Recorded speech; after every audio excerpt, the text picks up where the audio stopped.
আমি ডাঙ্গাপাড়া স্কুলের শিক্ষক। প্রতি বছরে আমাদের পিঠা উৎসব পালন হয়, এবার পঞ্চমবার চলতেছে। আমাদের 2 দিন ব্যাপী পিঠা উৎসব চলে। এই পিঠা উৎসবে বাংলাদেশের পুরাতন ঐতিহ্যকে ধরে রাখার জন্যই আমাদের এই ব্যবস্থা।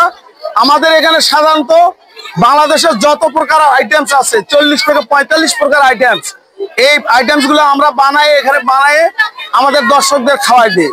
এখানে আমাদের বাহারি পিঠা, তেল পিঠা, তাল পিঠা, পাটিসাপটা পিঠা, ফিরনি, গোলাপ পিঠা, এই ধরনের প্রায় 40 থেকে 45 আইটেমের পিঠা আছে।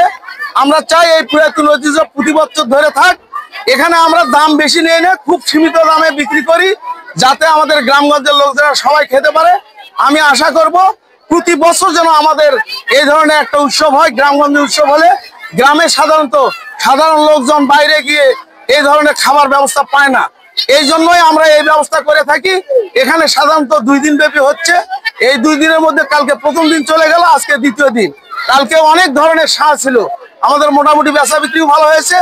আজকেও বেচা বিক্রি মোটামুটি ভালো, এখন পর্যন্ত লোকজনের সমাগম অনেক ভালো। আমি আশা করবো প্রতি বছর যেন এই ধরনের পিঠা উৎসব হয়। ধন্যবাদ।